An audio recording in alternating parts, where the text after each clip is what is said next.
नमस्कार दोस्तों। आज हम जाने वाले हैं एक ऐसे पवित्र और अद्भुत स्थान पर जहां हर कोने में इतिहास, भक्ति और रहस्य छुपा हुआ है। हम एक्सप्लोर करेंगे रामघाट, जहां श्री राम जी ने तुलसीदास जी को तिलक लगाया था। फिर चलेंगे हनुमान धारा, जहां पहाड़ों के बीच हनुमान धारा बहती है। उसके बाद कामतानाथ, जहां आपकी हर कामना पूरी होती है। और फिर सती अनुसुईया आश्रम, जहां तप और शक्ति की कहानियां आज भी जीवित हैं। फिर चलेंगे गुप्त गोदावरी, एक रहस्यमयी गुफा जहां बहती है छुपी हुई धारा। और आखिर में जाएंगे गणेश बाग, जिसे भारत का मिनी खजुराहो कहा जाता है। तो बने रहिए हमारे साथ, क्योंकि ये सफर होने वाला है भक्ति, रहस्य और एडवेंचर से भरा हुआ।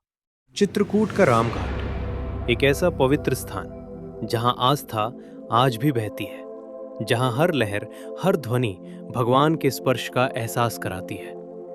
उत्तर प्रदेश के चित्रकूट में स्थित ये रामघाट सदियों से श्रद्धा और भक्ति का केंद्र रहा है। मान्यता है कि यहीं भगवान श्री राम के चरण सबसे पहले पड़े थे और यहीं से उनके वनवास का आरंभ हुआ था। वनवास जो सिर्फ एक यात्रा नहीं थी, बल्कि धर्म, त्याग और मर्यादा की एक महान कहानी थी।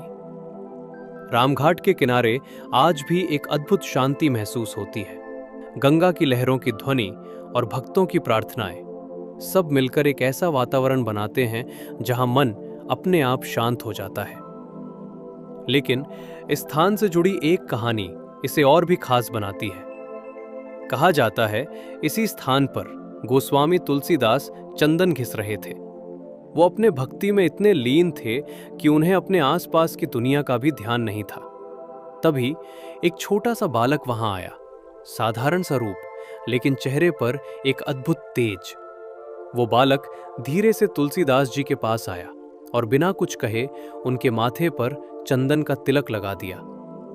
लेकिन तुलसीदास जी उसे पहचान नहीं पाए। तभी हनुमान जी ने तोते का रूप धारण किया और तुलसीदास जी के कानों में धीरे से कहा, चित्रकूट के घाट पर भई संतन की भीड़, तुलसीदास चंदन घिसे, तिलक देत रघुवीर। जैसे ही ये शब्द उनके कानों में पड़े, तुलसीदास जी का हृदय कांप उठा और उसी क्षण उन्हें एहसास हुआ कि जो बालक अभी उनके सामने था वो कोई और नहीं, स्वयं प्रभु श्री राम थे। रामघाट सिर्फ एक स्थान नहीं, ये एक अनुभव है जहां हर कोना, हर पत्थर एक कहानी कहता है। रामघाट के पास ही एक प्राचीन शिव मंदिर भी स्थित है। कहा जाता है यहां दर्शन किए बिना रामघाट की यात्रा अधूरी मानी जाती है। मान्यता के अनुसार जब भगवान श्री राम अपने वनवास के वर्षों के बाद चित्रकूट से प्रस्थान कर रहे थे, तो उन्होंने अपने ही हाथों से यहां एक शिवलिंग की स्थापना की थी। आज भी हजारों श्रद्धालु यहां आते हैं, कोई शांति की तलाश में, तो कोई अपनी मनोकामना लेकर। लेकिन जो यहां आता है वो खाली हाथ कभी नहीं लौटता। रामघाट जहां आस्था है, जहां भक्ति है और जहां आज भी भगवान की उपस्थिति महसूस होती है, यही है चित्रकूट का दिव्य रामघाट। एक ऐसी पवित्र धरती जहां हर कण, हर शिला रामायण की अमर गाथा सुनाती है। लेकिन इसी दिव्य भूमि में एक ऐसा स्थान भी है जहां आज तक भक्ति के साथ साथ पीड़ा की अनुभूति भी की जा सकती है। उस स्थान का नाम है हनुमान धारा, ऊंचे ऊंचे पर्वतों के मध्य। जब आप इस स्थान की ओर बढ़ते हैं तो सामने आती है सैकड़ों सीढ़ियां, लगभग 360 सीढ़ियां। हर सीढ़ी आपकी श्रद्धा की परीक्षा लेती है। हालांकि जो लोग कठिन चढ़ाई नहीं कर पाते, उनके लिए बाईं ओर एक मार्ग भी बनाया गया है, जहां से लगभग 170 रुपए प्रति व्यक्ति के शुल्क पर आप ऊपर तक पहुंच सकते हैं। लेकिन जो लोग हर सीढ़ी को पार करते हैं, वे जानते हैं कि यह सिर्फ एक यात्रा नहीं, बल्कि एक आध्यात्मिक अनुभव है। हर कदम के साथ सांसें भले ही तेज हो जाएं, पर मन अद्भुत शांति से भरने लगता है। और फिर जैसे ही आप शिखर पर पहुंचते हैं, आपकी दृष्टि ठहर जाती है एक भव्य, दिव्य हनुमान जी की प्रतिमा पर। यहाँ कुछ अलग है।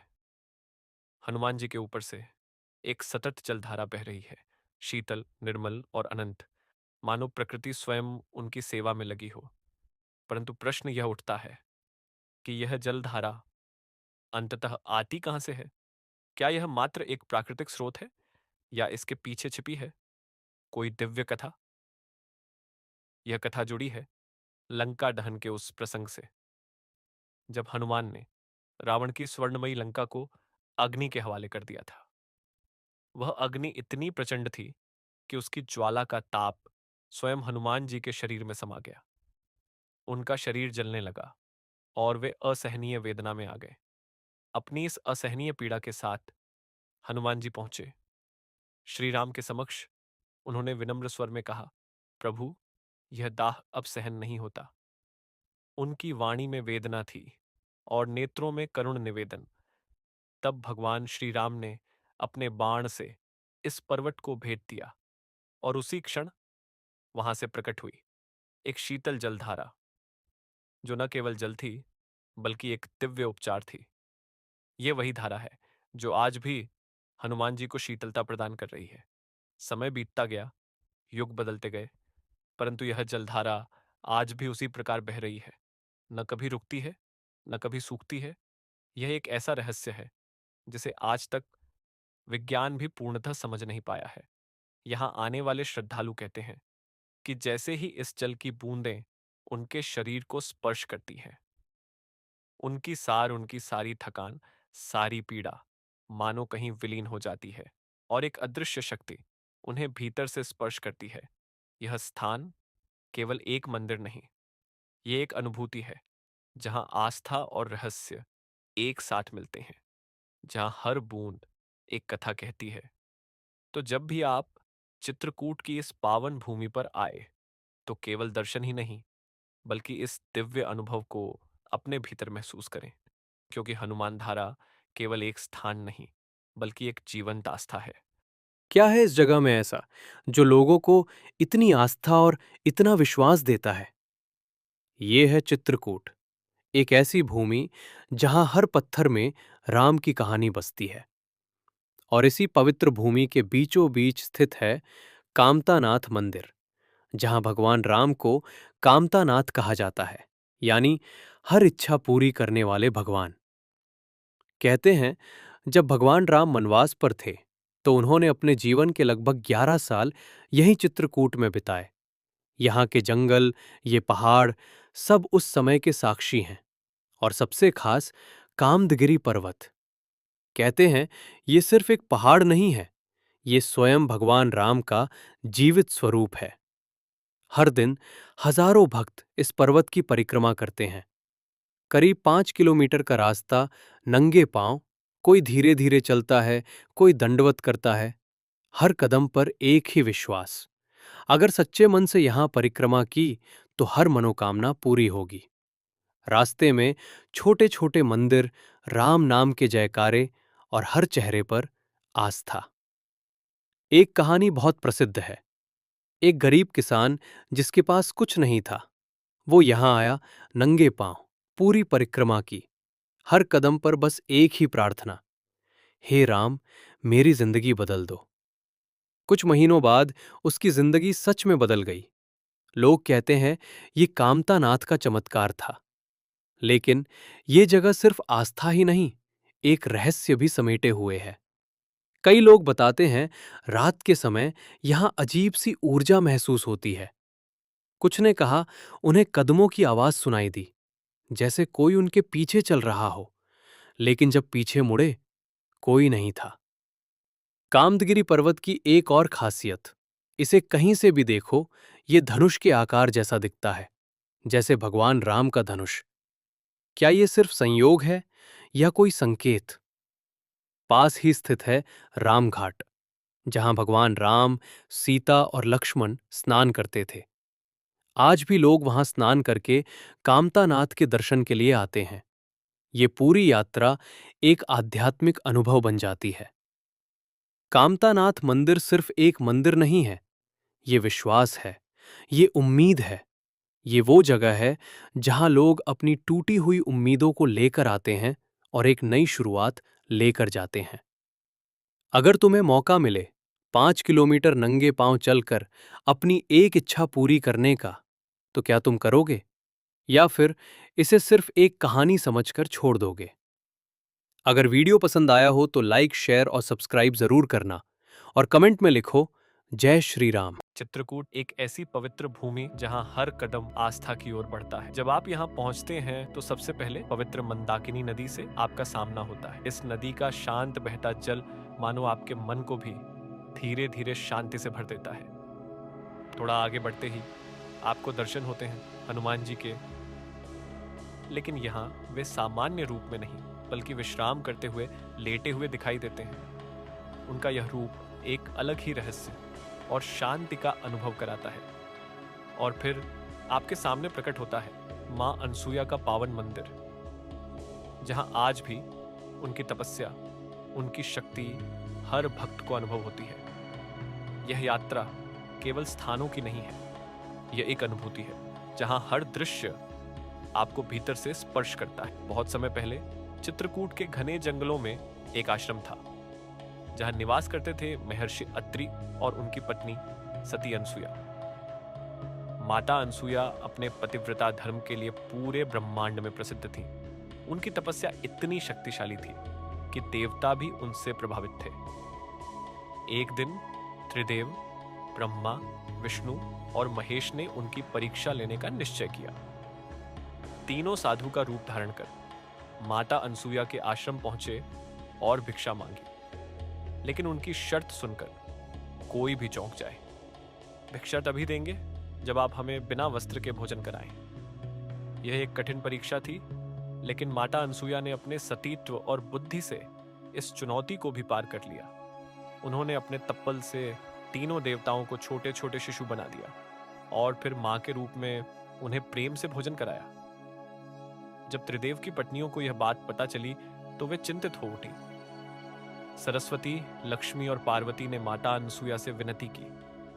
तब माता ने अपनी शक्ति से त्रिदेव को उनके वास्तविक रूप में वापस लौटा दिया और प्रसन्न होकर त्रिदेव ने उन्हें वरदान दिया। उसी वरदान के फलस्वरूप माता अनसुया के यहाँ जन्म हुआ भगवान दत्तात्रेय का, जो त्रिदेवों का संयुक्त अवतार माने जाते हैं। कहा जाता है कि आज भी चित्रकूट धाम में स्थित अनसुया आश्रम उनकी तपस्या और चमत्कार का साक्षी है। यहाँ आने वाले भक्त आज भी उस दिव्य शक्ति को अनुभव करते हैं। ये कहानी हमें सिखाती है कि सच्ची श्रद्धा और पवित्रता हर कठिन परीक्षा को पार कर सकती है। चित्रकूट केवल एक स्थान नहीं, यह आस्था का जीवंत प्रमाण है। क्या आपने कभी ऐसी जगह के बारे में सुना है जहां नदी बहती है लेकिन दिखती नहीं, जहां हर कदम पर प्रकृति का सौंदर्य और हर सांस में आस्था का एहसास होता है? चित्रकूट की पवित्र धरती पर छुपा है एक ऐसा रहस्य जिसे लोग कहते हैं गुप्त गोदावरी। एक ऐसी गुफा जो सिर्फ पत्थरों की नहीं बल्कि त्रेता युग की कहानियों से बनी है। तो आइए चलते हैं इस रहस्यमय यात्रा पर, जहां हर मोड़ पर इतिहास और हर पल में आस्था आपका इंतजार कर रही है। प्रकृति के सौंदर्य और धार्मिक आस्था का अति अद्भुत संगम है गुप्त गोदावरी। गुप्त गोदावरी क्षेत्र सेवा, प्रार्थना और आरती से प्रकाशित मिलता है। चित्रकूट अपने आप में एक प्रसिद्ध तीर्थ है। त्रेता युग में अपने 14 वर्ष के वनवास के समय भगवान श्री राम अपनी पत्नी और भाई सहित चित्रकूट के इन्हीं जंगलों में आए थे। उत्तर प्रदेश और मध्य प्रदेश की सीमा में स्थित यह क्षेत्र अनेक तीर्थों से भरा हुआ है। आज हम देखेंगे गुप्त गोदावरी की यात्रा। गोदावरी नदी का नाम लेते ही महाराष्ट्र के त्र्यंबकेश्वर का नाम सामने आता है, लेकिन गुप्त गोदावरी की यात्रा काफी रहस्यमयी है। चित्रकूट के सिद्ध स्थान राम घाट से दक्षिण दिशा में लगभग 18 किलोमीटर की दूरी पर यह स्थान स्थित है, जो प्रकृति से भरपूर है। ऐसा माना जाता है कि भगवान श्री राम के 14 वर्ष के वनवास से पहले ही देवताओं ने इस देवी गुफा का निर्माण किया था।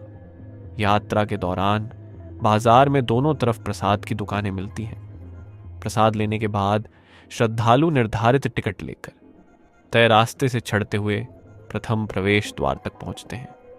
यह गुफा का रास्ता बहुत ही संकरा और सक्रिय है। जैसे ही आप अंदर की ओर बढ़ते हैं, आप अचानक एक नई दुनिया में प्रवेश कर जाते हैं। आपको अनुभव होता है कि यह केवल एक जगह नहीं बल्कि कोई दिव्य स्थान है। लोगों की मान्यता है कि यह गुफा लगभग 9 लाख वर्ष पुरानी है। आगे बढ़ने पर राम दरबार के दर्शन होते हैं और आगे की ओर माता की प्रतिमा स्थित है। यहां से आगे आने पर सीता कुंड के दर्शन होते हैं। कहा जाता है कि यहां माता सीता स्नान करती थी। इस कुंड से आगे जाने पर वह स्थान आता है जहां से गोदावरी नदी गुप्त रूप में प्रकट होती है। थोड़ा आगे आपको खटखट चोर स्थान मिलता है। वनवास काल में माता सीता के वस्त्र चुराते हुए एक राक्षस भाग रहा था, जिसे लक्ष्मण जी ने यहीं मार दिया था। माता सीता के एक बाल से उसे गुफा में बांध दिया गया था और उसके हिलने से खट खट की आवाज आती थी। इसी कारण इस स्थान को खटखट चोर कहा जाने लगा। पहली गुफा से बाहर आने के बाद हम दूसरी प्रवेश गुफा की ओर बढ़ते हैं। कहा जाता है कि भगवान श्री राम के चित्रकूट आगमन की जानकारी पर महर्षि गौतम की प्रार्थना से गोदावरी नदी नासिक से गुप्त रूप में यहां प्रकट हुई थी।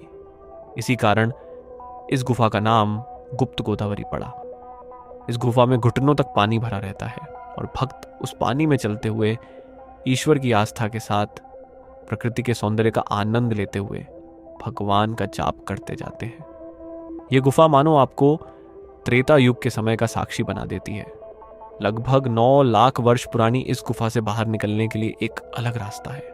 बाहर आते ही गोदावरी नदी का जल एक कुंड के रूप में दिखाई देता है और आगे जाकर फिर से लुप्त हो जाता है। यही है चित्रकूट की गुप्त गोदावरी।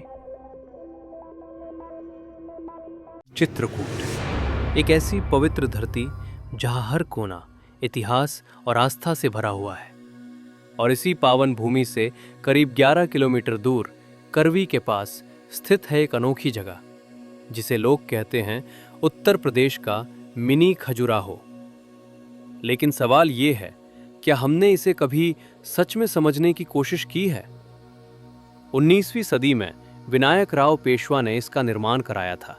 ये एक शाही ग्रीष्मकालीन विश्राम स्थल था जहां सुकून था, शाही ठाठ था और हर पत्थर में कला बसती थी। मराठा शैली की वास्तुकला और बारीक नक्काशी आज भी यहाँ की दीवारों में जीवंत है। यहाँ का सबसे प्रमुख आकर्षण है भगवान शिव का मंदिर, जिसके गुंबद और खंभों पर की गई नक्काशी आपको याद दिला देगी खजुराहो टेम्पल्स की। इतनी अद्भुत सुंदरता, इतनी गहराई कि एक नज़र में आप बस देखते ही रह जाएं। और फिर सामने आता है एक अद्भुत निर्माण, 7 मंजिला बावड़ी। जरा सोचिए, उस समय में ऐसी जल संरक्षण व्यवस्था, न मशीनें, न आधुनिक तकनीक, फिर भी इतनी सटीक इंजीनियरिंग। ये सिर्फ एक बावड़ी नहीं, बल्कि उस दौर की बुद्धिमत्ता का प्रमाण है। पास ही मौजूद हैं महल के खंडहर, जहां कभी शाही जीवन बसा करता था। आज सिर्फ टूटी हुई दीवारें हैं जो चुपचाप अपनी कहानी सुनाना चाहती हैं। एक विशाल तालाब, चारों ओर सीढ़ियां, शांत जल और उसके किनारे बने छोटे छोटे स्मारक, सब कुछ इतना शांत जैसे समय यहाँ ठहर गया हो। लेकिन आज हम यहाँ आते हैं, तस्वीरें लेते हैं, वीडियो बनाते हैं और बिना समझे यहाँ से चले जाते हैं। हाँ, आज हम माफ़ी मांगते हैं। आर्कियोलॉजिकल सर्वे ऑफ इंडिया इस स्थान की देखभाल कर रहा है, लेकिन क्या हम इसे समझ रहे हैं? हम भूल गए हैं कि ये सिर्फ एक पर्यटन स्थल नहीं, ये एक एहसास है, एक जीवंत इतिहास है। यहाँ आने का सबसे अच्छा समय सितंबर से फरवरी के बीच है और समय सुबह 5 बजे से शाम 8 बजे तक। लेकिन असली समय वो होता है जब आप इसे महसूस करें। अगली बार जब आप गणेश बाग जाएं तो सिर्फ कैमरा मत उठाइए, थोड़ा रुकिए, थोड़ा सुनिए, क्योंकि हर पत्थर आपसे कुछ कहना चाहता है।